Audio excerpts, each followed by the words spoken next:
ওহে আমার সাহাবীরা, তোমাদের উপর যখন এই হজ ফরজ হবে, তোমরা আর বিলম্ব করবে না, দেরি করবে না, সাথে সাথে তোমরা হজ আদায় করার জন্য বাইতুল্লাহর দিকে তোমরা রওনা হবে। আমার ভাইয়েরা, নবীজি বলতেছেন, তোমরা জানো না যে তোমাদের যেই মুহূর্তটা আছে এই মুহূর্ত কখন পরিবর্তন হয়ে যায়? ঠিক কিনা বলেন? আজকে বাসা থেকে মসজিদ পর্যন্ত এসেছি, গ্যারান্টি দিতে পারবো না যে ওই বাসায় গিয়ে আবার সুস্থ শরীরে সবার সাথে একসাথে মিলে থাকবো। এই গ্যারান্টি কি দেওয়া সম্ভব? কখনোই সম্ভব নয়। আমার ভাইয়েরা, হজ এমন একটা ইবাদত, এই হজ আদায় করলে মূলত আখিরাতের কথা স্মরণ করিয়ে দেয়। ভাইয়েরা, পরকালের স্মরণ করিয়ে দেয়। ঠিক কিনা বলেন? হজ আদায়ের মাধ্যমে এখানে কোনো অহংকার অহমিকা নাই। এই হজের ময়দানে কোনো আত্মগৌরব নাই। বাংলাদেশের একজন প্রধানমন্ত্রী, বাংলাদেশের একজন রাষ্ট্রপতি, সেও হজে যাবে। বাংলাদেশে একজন সাধারণ শ্রমিক রিক্সা চালিয়ে খায়, সেও হজে যাবে। দুইজনেরই একই আওয়াজ, একই তালবিয়া, জবান থেকে একই গুণগান, সেটা হলো লাব্বাইক আল্লাহুম্মা লাব্বাইক, লাব্বাইক লা শারীকা লাক লাব্বাইক, ইন্নাল হামদা ওয়ান নি'মাতা লাক ওয়াল মুলক লা শারীকা লাক। জোরে বলুন আল্লাহু আকবার। আমরা গানে গানে একটা গজল শুনেছি খুবই সুন্দরভাবে।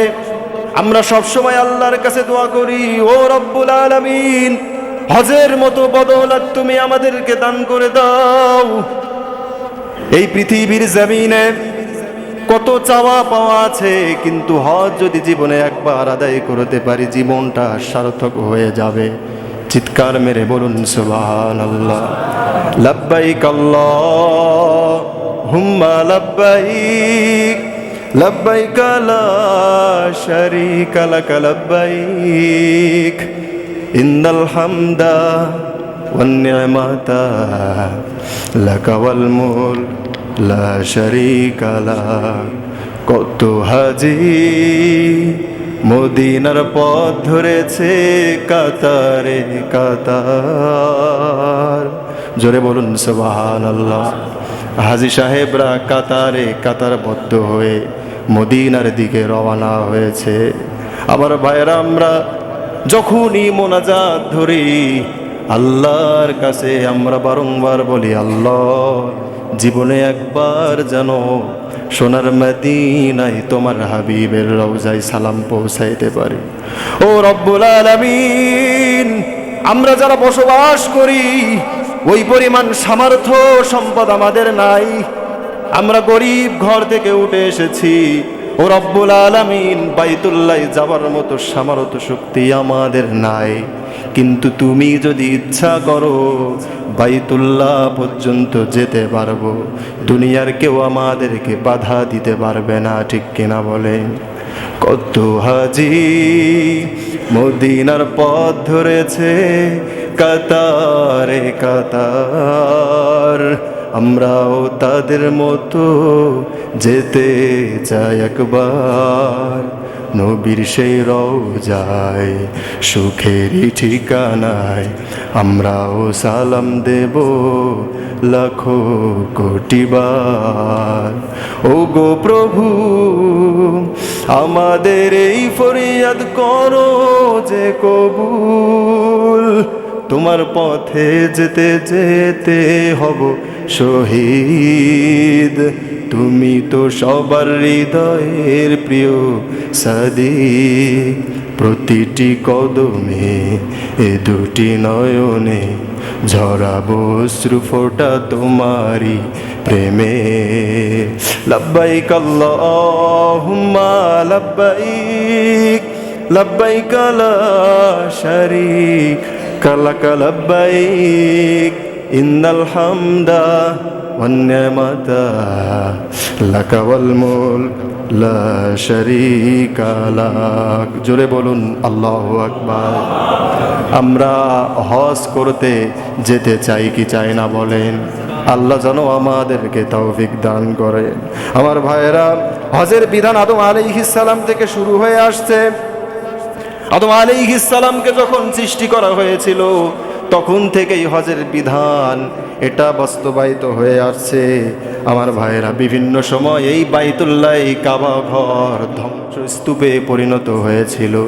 সেটাকে আবার রব্বুল আলামিন তিনি তেনার বিভিন্ন পয়গম্বরদের মাধ্যম দিয়ে সেটাকে পুনর্নির্মাণ করেছেন। নূহ আলাইহিস সালামের মহাপ্লাবনের পর এই কাবা ঘরের কোনো চিহ্নই ছিল না। আমার ভাইয়েরা, তখন আল্লাহ পাক রব্বুল আলামিন ইব্রাহিম আলাইহিস সালাতু ওয়াস সালামকে হুকুম দিলেন, ইব্রাহিম, তোমাকে চিহ্নিত করে দিলাম, অমুক জায়গায় তুমি এই কাবা ঘরকে আবার পুনর্নির্মাণ করবে। ইব্রাহিম আলাইহিস সালাতু ওয়াস সালাম তিনি আবার এই কাবা ঘরকে পুনর্নির্মাণ করলেন।